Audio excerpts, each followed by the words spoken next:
Videos for 10th class. बच्चों आपने देखा होगा जो carbon and its compound chapter है उससे each and every year board exam में 3 या 5 मार्क्स में एक क्वेश्चन आता है जिसमें कहा जाता है आइडेंटिफाई ए बी एंड सी, और उसके लिए आपको कुछ हिंट्स दिए होते हैं जिससे मॉलिक्यूलर फॉर्मूला या कोई भी एक फिजिकल प्रॉपर्टी पे बेस्ड, तो वो क्वेश्चंस कुछ बच्चों को बहुत टफ लगते हैं। तो आज मैं कुछ ट्रिक्स बताने वाली हूँ कैसे इस क्वेश्चन को सॉल्व करें। तो आज की वीडियो देख के आप अपने एटलीस्ट 5 मार्क्स सिक्योर कर सकते हो क्लास 10 बोर्ड साइंस में। तो चलिए स्टार्ट करते हैं। देखिए स्टूडेंट, सबसे पहला हिंट, अगर आपको मॉलिक्यूलर फॉर्मूला दिया है उसमें एक ऑक्सीजन है तो मोस्ट प्रोबेबली वो इथेनॉल ही होगा, और अगर 2 ऑक्सीजन है उस फॉर्मूले में तो वो एसिड भी हो सकता है और एस्टर भी हो सकता है। तो एक O है तो मोस्ट प्रोबेबली इथेनॉल होगा, अगर 2 O है तो इट में भी एस्टर और एसिड। ठीक है, अब उसके लिए फर्दर हिंट्स होंगे। एस्टर के लिए आज तक एक ही हिंट दिया गया है, it is a sweet smelling compound. ऐसा होता है कि भाई ए में हमने ये ऐड किया बी और बना सी जो कि एक स्वीट स्मेलिंग कंपाउंड है, तो ये हिंट आते ही आप समझ जाओ कि बात किसकी हो रही है, एस्टर की। और इसके अलावा एस्टर में कार्बन भी कितने हैं, 4 कार्बन वाला एस्टर आपके सिलेबस में, तो आप इससे भी कंफर्म कर सकते हो। फिर अगर इथेनॉल के फॉर्मूला नहीं दिया तो कुछ ऐसे हिंट दिए होंगे कि भाई ये ड्रिंकिंग पर्पस में यूज होता है, ये कंपाउंड एक कफ सिरप्स में यूज होता है एज अ सॉल्वेंट, या फिर ये रेक्टिफाइड स्पिरिट की तरह यूज होता है। तो ये सारे हिंट्स हो सकते हैं जो आपको बताएंगे ये कौन है, इथेनॉल है कंपाउंड। उसके अलावा एसिटिक एसिड के बारे में दे सकता है कि ये फ्रीज हो जाता है विंटर्स में ये कंपाउंड। तो इस पे 1 मार्क क्वेश्चन भी एक बार पूछा गया है कि व्हाई एसिटिक एसिड या why ethanoic acid is called glacial acetic acid. तो क्या आंसर है कि विंटर्स में जो है ये बहुत जल्दी फ्रीज हो जाता है, इसलिए इसको कहते हैं ग्लेशियल एसिटिक एसिड, क्योंकि ग्लेशियर वर्ड आपको पता है किससे रिलेटेड है। या इसके बारे में हिंट होगा ये विनेगर की तरह यूज होता है, या फिर एक कंपाउंड बना बी जो कि ब्लू लिटमस को रेड करता है। तो ये सारे इंडिकेशंस हो सकते हैं कि आपका आंसर इथेनोइक एसिड है। अगर कार्बन 3 है तो वो प्रोपेनोइक भी हो सकता है। उसके बाद एस्टर का तो आपको बता दिया, स्वीट स्मेलिंग कंपाउंड जहां भी आ जाए वो क्या होगा, एस्टर होगा। और गाइस एस्टर के लिए आपका ये हिंट भी हो सकता है कि परफ्यूम्स में यूज होता है, ठीक है, क्योंकि मतलब स्मेल स्वीट स्मेल से रिलेटेड ही होगा। अब इन हिंट्स के अलावा दूसरी चीज आपको याद होनी चाहिए इनकी रिएक्शंस। तो इथेनॉल की रिएक्शंस 3 है। पहला, अगर आप सोडियम से ट्रीट कराते हो तो क्या करना है, सिंपली आपको H को रिप्लेस कर देना है Na से।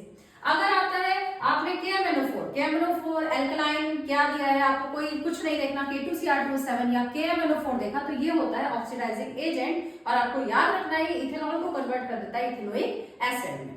अब तीसरी रिएक्शन है इसकी कंसंट्रेटेड H2SO4 के बारे में। आप इसके बारे में 1 मार्क क्वेश्चन पहले पूछा भी जा चुका है कि इसका रोल क्या होता है। तो इसका रोल है डिहाइड्रेशन करवाना, ये है एक डिहाइड्रेटिंग एजेंट। डिहाइड्रेशन मतलब रिमूवल ऑफ वाटर। और जब आप इथेनॉल से अगर आप H2O निकालोगे तो क्या बचने वाला है, CH2 यानी C2H4। ये रिएक्शन है। फर्दर इसकी भी रिएक्शन आ जाती है कि अगर हम इस आपने कंपाउंड दे दिया, एक ए कंपाउंड है उसमें आपने करवाया कंसंट्रेटेड H2SO4 से ट्रीट, बना कंपाउंड बी, और कंपाउंड ए के बारे में दिया है कि भाई इसका मॉलिक्यूलर फॉर्मूला क्या है, C3H6O। तो आपने देखा एक O है तो ये अल्कोहल हो सकता है, इथेनॉल हो सकता है, 2 कार्बन है। उसके बाद आपने देखा कि इसने कहा कि हमने इसको कंसंट्रेटेड H2SO4 से ट्रीट कराया, बनाया बी, तो बी क्या होगा, आपको रिएक्शन लर्न होनी चाहिए, ये डिहाइड्रेटिंग एजेंट है, H2O को रिमूव करेगा, बचेगा C2H4।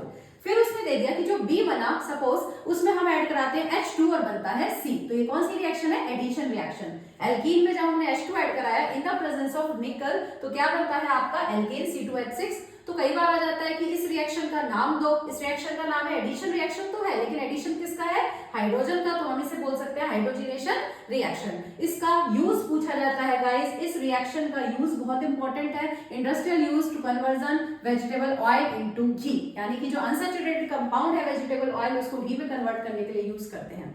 उसके बाद दूसरा इथेनोइक एसिड की रिएक्शंस आपको लर्न होनी चाहिए।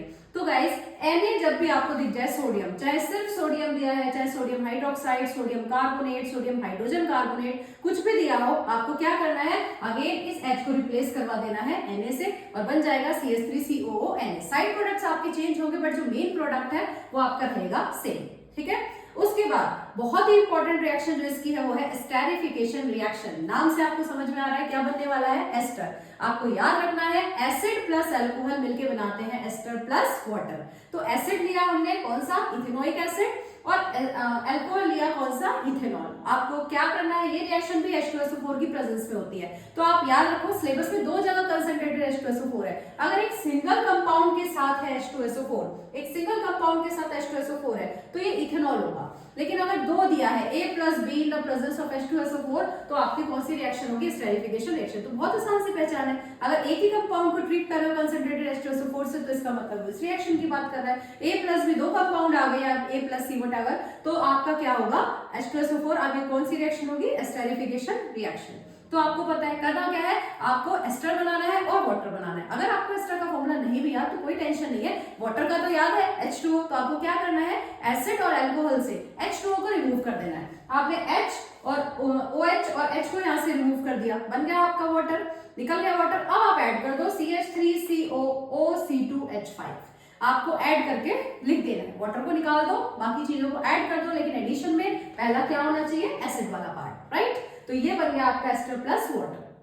इसके लिए हिंट होगा, ये परफ्यूम में यूज होता है, स्वीट स्मेलिंग कंपाउंड है, फ्लेवरिंग एजेंट यूज होता है, लाइक दैट, ठीक है। जितने भी यूजेस है वो आपके इसके स्वीट स्मेल से रिलेटेड होंगे। तो इस रिएक्शन का नाम भी आपको पता होना चाहिए, नेम ऑफ द रिएक्शन भी पूछता है। अलावा आपको एक और रिएक्शन याद होनी चाहिए, दैट इज सैपोनिफिकेशन रिएक्शन। वो क्या है, एस्टेरिफिकेशन की जस्ट रिवर्स है। अभी हमने देखा acid plus alcohol in the presence of acid give ester plus water. अब इसकी रिवर्स रिएक्शन यानी ester plus water, ester plus water in the presence of, ये एसिड था तो एसिड का उल्टा ये बेस की प्रेजेंस में होगी, क्या बनेगा आपकी बात, एसिड प्लस अल्कोहल। ये बना एसिड प्लस अल्कोहल, पर एक चेंज है, अब एसिड भी है और NaOH भी है। अभी आपको मैंने बताया था कि एसिड भी है और Na का कोई भी कंपाउंड है तो क्या होता है कि H रिप्लेस हो जाता है किससे, Na से। तो आप यहाँ पे H की जगह क्या लिख दोगे, Na। इस रिएक्शन को कहते हैं सैपोनिफिकेशन रिएक्शन। याद करने की जरूरत नहीं है, अगर आपको स्टेरिफिकेशन रिएक्शन याद है तो आप उसको लिख लो रफ में और इसकी रिवर्स रिएक्शन लिख दो, एसिड की जगह बेस लिख दो और उल्टा करके रिएक्शन को लिख दो। सिर्फ एक ही चेंज है, यहाँ पर H नहीं आएगा, क्या आ जाएगा, Na। तो इस रिएक्शन को सैपोनिफिकेशन क्यों कहते हैं, ये दोनों ही रिएक्शंस बहुत इंपॉर्टेंट हैं, ये मैक्सिमम टाइम्स आपके एग्जाम में पूछी गई है। ये भी पूछा जाता है कि इन रिएक्शन का नाम बताओ, रिएक्शन का हिंट दे दिया, आप रिएक्शन को भी लिखना है आपको और इनका नाम भी बताना है। ये भी पूछा जाता है क्यों इसको एस्टेरिफिकेशन रिएक्शन कहते हैं, क्योंकि इसमें एस्टर बनता है। क्यों इसको सैपोनिफिकेशन कहते हैं, क्योंकि इसमें ये रिएक्शन का यूज हम करते हैं in the formation of soap. तो इतनी रिएक्शंस अगर आपको याद है, जितने मैंने हिंट्स बताए वो सब आपने कर लिए, तो चलिए अब करते हैं इसका क्वेश्चन। क्वेश्चन है, Ram heated ethanol with a compound A in presence of few drops of concentrated H2SO4। तो अब आपको क्या दिया है, ऑलरेडी गिवन है इथेनॉल। इथेनॉल का फॉर्मूला सबसे पहले हम लिख लेंगे C2H5OH। इस तरह से आप इस क्वेश्चन को सिंप्लीफाई करेंगे। इसने हीट करा इथेनॉल को विद ए कंपाउंड A, एक कंपाउंड A के साथ, हमें नहीं पता कौन सा कंपाउंड है, in presence of few drops of concentrated sulphuric acid. किसकी प्रेजेंस में करा है, few drops of concentrated sulphuric acid. Guys अभी हमने रिएक्शन याद किया और देखा था कि दो जगह हमारा कंसंट्रेटेड सल्फ्यूरिक एसिड आता है।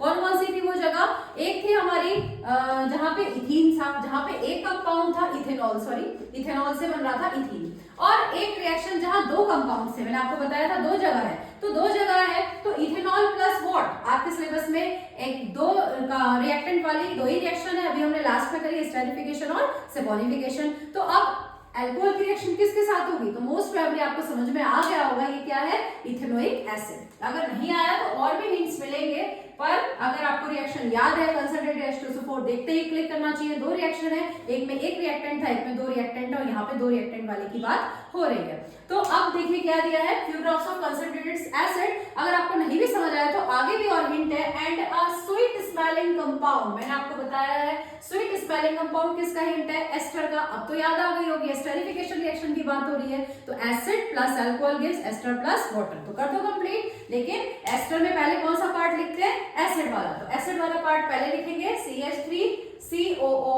C2H5 प्लस H2O, यानी जो कंपाउंड हमारा ऑब्जर्व हुआ है स्वीट स्मेलिंग कंपाउंड, जिसको इसने बी नाम दिया है, वो कौन सा है, एस्टर।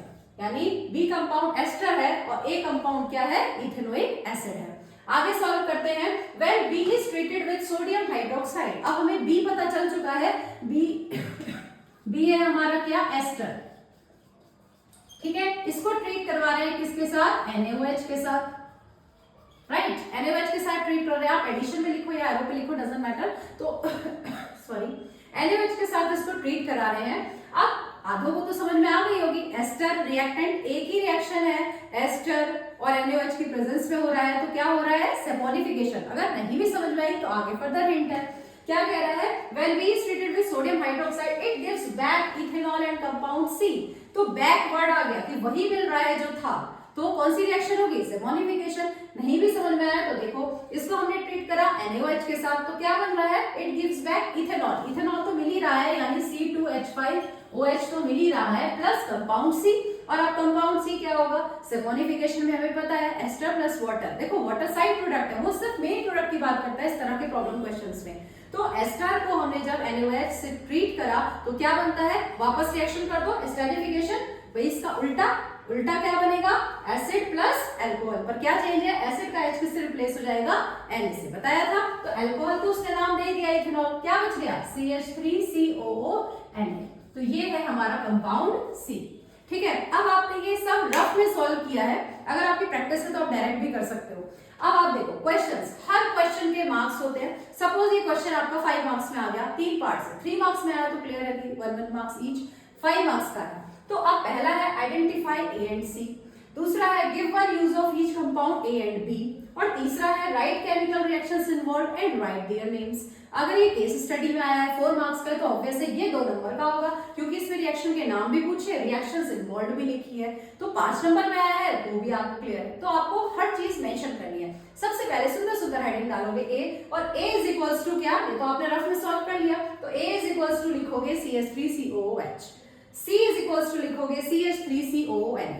ठीक है, 1 मार्क का है तो 1, 2 मार्क्स का है तो 2 मार्क्स आपको मिल गए। अब आओ बी पार्ट पे, give one use of each compound A क्या था आपका, A कंपाउंड हमने अभी आइडेंटिफाई करा, इथेनोइक एसिड, कोई भी एक यूज दे दो, विनेगर है, ठीक है, बहुत सारे हैं इसके यूजेस, वो दे दो। अब बी कंपाउंड क्या है आपका, एस्टर का क्या है, it is sweet smelling compound, so it is used in perfume industry और फ्लेवरिंग एजेंट, कोई भी यूज दे दो। आगे आपको सी पार्ट में दिया है give chemical reactions involved and right their names. अब इनकी रिएक्शंस कौन-कौन सी इन्वॉल्व है, इस पूरे पैराग्राफ में 2 रिएक्शन इन्वॉल्व है, ये और ये, तो आपको दोनों रिएक्शंस लिख के दिखानी है फिर, और उनके नेम देने हैं। इसका नाम क्या है, एस्टरिफिकेशन रिएक्शन, और इसका नाम क्या है, सेमोनिफिकेशन रिएक्शन। तो गाइस, अगर आपने आज की वीडियो पूरी देखी है, वो सारी रिएक्शंस लर्न की है जो भी मैंने दी है, तो आप अपने 5 मार्क्स या उससे भी ज्यादा, हो सकता है एक क्वेश्चन आपका 3 मार्क्स में आ जाए, केस स्टडी में आ जाए, एटलीस्ट 5 मार्क्स आज की वीडियो से आप सिक्योर कर सकते हो। अगर आपको वीडियो अच्छी लगी हो तो प्लीज सब्सक्राइब माय चैनल।